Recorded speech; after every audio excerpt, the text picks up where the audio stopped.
రెండవదిగా మనకు విడుదల కావాలంటే ఏం చేయాలంటే చదువుకుందాం. మార్కు రాసిన సువార్త 9:29 చూడండి. మార్కు సువార్త 9:29లో అందుకు ఆయన ప్రార్థన వలననే, అక్కడ కింద పుట్నోట్లో రాయబడి ఉంటుంది, ఉపవాసము వలననే కానీ మరి దేని వలనైనను ఈ విధమైనది వదిలిపోవుట అసాధ్యం అంటున్నాడు. ప్రియమైన దేవుని బిడ్డలారా, నిజంగా నీ జీవితంలో నువ్వు విడుదల పొందుకోవాలంటే రెండవదిగా నువ్వు చేయాల్సినది ఏమిటంటే ఉపవాస ప్రార్థన. హల్లెలూయా, హల్లెలూయా. అక్కడ చదువుకున్న ఆ అధ్యాయంలో మనం గమనిస్తే ఒక వ్యక్తి తన కుమారుడికి మూగదయ్యము పట్టి యేసయ్య శిష్యుల దగ్గరికి తీసుకుని వస్తాడు. మొట్టమొదటిగా ఆ మూగదయ్యము అది ఎలాంటిదంటే 22వ ఉంటుంది, చదవండి. అది వానిని నాశనము చేయవలనని తరచుగా అగ్నిలోను నీళ్ళలోనూ పడద్రోయను. చూడండి, ఆ మూగ దయ్యము, ఆ చిన్న పిల్లవాడికి పట్టిన దయ్యము ఏం చేయాలన్నదంటే అగ్నిలోను నీళ్ళలోనూ పడేస్తుందంటే, ఎందుకంటే నాశనము చేయాలని. ప్రియమైన దేవుని బిడ్డలారా, ఆ వ్యక్తి, ఆ యొక్క కుమారునికి పట్టిన దయ్యాన్ని యేసుక్రీస్తు ప్రభువు అక్కడ గద్దిస్తున్నాడు. 25వ వచనములో జనులు గుంపు కూడి తన యొద్దకు పరిగెత్తుకొని వచ్చుట యేసు చూచి, మూగవైన చెవిటి దయ్యమా, వానిని వదిలిపోము, ఇక వానిలో ప్రవేశింపవద్దని నీకు ఆజ్ఞాపించుచున్నానని చెప్పి ఆ పవిత్రాత్మను గద్దిస్తున్నాడు. నిజంగా మన జీవితంలో కూడా ఏదో ఒక ఏరియాలో సాతాను వాని యొక్క పని చేస్తుంటాడు, మనల్ని నాశనం చేయాలని. మన ఆర్థిక పరంగా కావచ్చు, ఆరోగ్యపరంగా కావచ్చు, ఏదో ఒక ఏరియాలో మనల్ని నాశనం చేయాలని సాతాను వాని యొక్క ప్రయత్నం వాడు చేస్తుంటాడు. అటువంటి టైంలో మనం ఏం చేయాలంటే ఉపవాస ప్రార్థన ద్వారా దురాత్మను గద్దించాలి. హల్లెలూయా, హల్లెలూయా. ఆ సాతానుని శిష్యులు గద్దించారు కానీ ఆ సాతాను పోలేదంట. అదే అధ్యాయంలో రాయబడి ఉంటుంది. ఆ వ్యక్తి అంటాడు, నీ శిష్యులను నేను అడిగాను కానీ వారి వల్ల అవ్వలేదని చెప్తాడు. కానీ ఎప్పుడైతే యేసుక్రీస్తు ప్రభువు గద్దించాడో ఆ దురాత్మ పారిపోయింది, అతన్ని వదిలి వెళ్ళిపోయింది. ప్రియమైన దేవుని బిడ్డలారా, ఎందుకంటే యేసయ్య అంటున్నాడు, ఉపవాస ప్రార్థన వల్లనే కానీ ఈ విధమైనది వదిలిపోవుట అసాధ్యము. ఈరోజు నీకు విడుదల లేదా?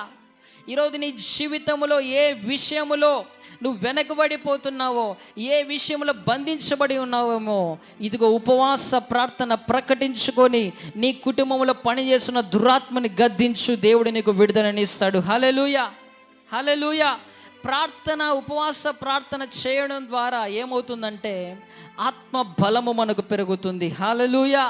శిష్యులు గద్దిస్తున్నారు, విడుదల లేదు అక్కడ. ప్రియమైన దేవుని బిడ్డ, ఒక్కొక్కసారి మన ప్రార్థన సరిపోదు, ఉపవాస ప్రార్థన ద్వారానే కొన్ని కార్యాలు జరుగుతాయి. హల్లెలూయా. కొన్ని గడ్డు సమస్యలు ఉంటాయి మన జీవితంలో, విడుదల అనేది మనకి రాకుండా చాలా ఇబ్బందిగా ఉంటుంది.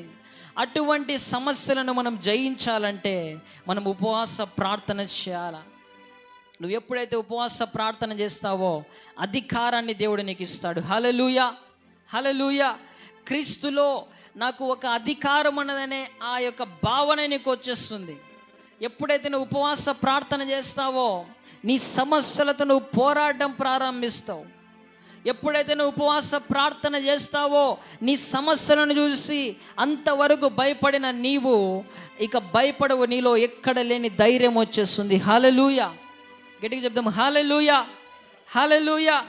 ఉపవాస ప్రార్థన చేసే నీవు శత్రువుని ముందరకు వచ్చి నీకు ప్రత్యక్షమయ్యి నిన్ను చంపేస్తానని చెప్పినా కూడా నువ్వు భయపడవు, వాడిని గద్దించి తరిమి కొడతావు. హల్లెలూయా.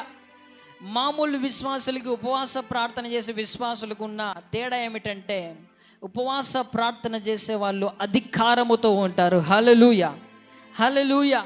యేసుక్రీస్తు ప్రభువు అక్కడ 25వ యేసు చూచి, మూగవైన చెవిటి దయ్యమా, వానిని వదిలిపోమ్ము, ఇక వానిలో ప్రవేశింపవద్దని నీకు ఆజ్ఞాపించుచున్నానని చెప్పి ఆ పవిత్రాత్మను ఎప్పుడైతే గద్దించినాడో 26వ చదవండి, అప్పుడు అది కేక వేసి వాని నెంతో విలవిలలాడించి వదిలిపోయాను. హల్లెలూయా, హల్లెలూయా. ఎప్పుడైతే నువ్వు ఉపవాస ప్రార్థన చేసి కమాండ్ చేయడం ప్రారంభిస్తావో, ఎప్పుడైతే నువ్వు ఉపవాస ప్రార్థన చేసి ఆ అధికారాన్ని ఉపయోగించి దురాత్మలను వెళ్ళగొడతావో, అవి ఖచ్చితంగా నీ ఆజ్ఞను పాటించాల్సిందే. హల్లెలూయా, హల్లెలూయా. ఎప్పుడైతే ఆ యేసుక్రీస్తు ప్రభువు దురాత్మను గద్దించినాడో, వెంటనే అది వదిలి పారిపోయింది. ప్రియమైన దేవుని బిడ్డలారా, శిష్యులు గద్దించినప్పుడు అది పారిపోలేదు, కానీ ఉపవాస ప్రార్థన చేసిన యేసయ్య గద్దించినప్పుడు అది వదిలి పారిపోయింది. ఈరోజు నీ జీవితంలో విడుదల కావాలంటే అధికారాన్ని ఉపయోగించు. ఎట్లా వస్తుందంటే నీకు అధికారం ఉపవాస ప్రార్థన ద్వారా. నువ్వు తిరిగి జన్మించిన వ్యక్తివైతే, నీవు ఉపవాస ప్రార్థన జీవితము కలిగి ఉన్నట్లయితే, ప్రియమైన దేవుని బిడ్డ, నీ జీవితంలో ఏ సమస్యతో ఉంటున్నావో అది ఖచ్చితంగా విడుదల పొందుకొని తీరుతావు. హల్లెలూయా. అక్కడ జరిగినది ఏమిటంటే, ఉపవాస ప్రార్థన ద్వారా యేసేకు అధికారం వచ్చింది. అధికారముతో ఉన్నాడు ఆయన. నీవు ఉపవాస ప్రార్థన చేసే వ్యక్తివైతే నీ కుటుంబంలో ఉన్న దయ్యాలను వెళ్ళగొడతావు, నీ చుట్టూ ఉన్న దయ్యాలను కూడా వెళ్ళగొడతావు. హల్లెలూయా, హల్లెలూయా. నీ కుటుంబంలో ఉన్న దయ్యాలను గద్దిస్తావు. నీ చుట్టూ ఎవరి కుటుంబంలో పనిచేస్తున్న ఆ కుటుంబంలో ఉన్న దయ్యాలను గద్దించినా కూడా అవి లోపడాల్సింది. హల్లెలూయా. ఎందుకంటే దేవుడు నీకు అధికారాన్ని ఇస్తున్నాడు. ప్రియమైన దేవుని బిడ్డలారా, నీకు విడుదల వస్తుంది, నీ చుట్టూ ఉన్న వారికి కూడా విడుదల వస్తుంది. ఎప్పుడంటే ఉపవాస ప్రార్థన మనం చేయాలి. చాలామంది క్రైస్తవులు మందిరానికి వస్తున్నామా వెళ్ళిపోతున్నామా అనే భావనతోనే ఉంటున్నారు. నామకార్థ క్రైస్తవులుగా ఉంటున్నారు. ప్రార్థన జీవితం లేదు. ఉపవాస ప్రార్థన సంగతి ఏ విధంగా ఉంది? అసలు ప్రార్థనా జీవితమే లేదు. ఏ విధంగా నువ్వు విడుదల పొందుకుంటావు? ప్రియమైన దేవుని బిడ్డ, నీకు విడుదల కావాలంటే నువ్వు ఉపవాస ప్రార్థన చేయాల్సింది. హల్లెలూయా, హల్లెలూయా. దేవుడు అంటున్నాడు లూకా రాసిన సువార్త 10వ అధ్యాయం 19వ వచనములో, ఇదిగో పాములను తేళ్లను త్రొక్కుటకును శత్రువు బలమంతటి మీద మీకు అధికారం అనుగ్రహించి ఉన్నాను, ఏదియు మీకెంత మాత్రమును హాని చేయదు. హల్లెలూయా. వెనుకున్న స్త్రీలు గట్టిగా హల్లెలూయా చెప్పండి. నిద్రపోతున్నారు అక్కడ. హల్లెలూయా, హల్లెలూయా. దేవుడు అంటున్నాడు, పాములను త్రేళ్లను త్రొక్కుటకు నేను మీకు అధికారాన్ని ఇచ్చానంటున్నాడు. హల్లెలూయా. ప్రియమైన దేవుని బిడ్డలారా, ఏ విషయంలో నువ్వు భయపడుతున్నావేమో కానీ దేవుడు నీకు అధికారాన్ని ఇచ్చాడు. అధికారాన్ని ఎట్లా పొందుకుంటావంటే ఉపవాస ప్రార్థన ద్వారా. దేవుడు అంటున్నాడు, శత్రువు యొక్క బలం అంతటి మీదను అంట, కొంచెం బలం కాదు, శత్రువు యొక్క బలమంతటి మీద దేవుడు నీకు అధికారాన్ని ఇచ్చాడు. హల్లెలూయా. ఎప్పుడైతే నువ్వు ఉపవాస ప్రార్థన చేస్తావో, ఎప్పుడైతే నీవు దేవుని ఆత్మ బలాన్ని పెంచుకుంటావో, ఎక్కడ శత్రువు ఉన్నా అక్కడ నువ్వు అడుగు పెడితే అది పారిపోవాల్సిందే. హల్లెలూయా. ఎందుకంటే దేవుడు నీకు అధికారాన్ని ఇచ్చాడు. ప్రియమైన దేవుని బిడ్డలారా, ఎందుకు విడుదల లేకుండా నీ జీవితంలో అదే జీవితాన్ని కొనసాగిస్తున్నావు? ఎందుకు బంధించబడిన స్థితిలోనే ఉంటున్నావు? దేవుడు నీకు అధికారాన్ని ఇచ్చాడు. ఉపవాస ప్రార్థన ద్వారా అధికారాన్ని పొందుకొని నీకు నీవే విడుదల పొందుకో. హల్లెలూయా. దేవుడు అంటున్నాడు, అపవాదిని ఎదిరించుడి, అప్పుడు వాడు మీ యొద్ద నుండి పారిపోవును.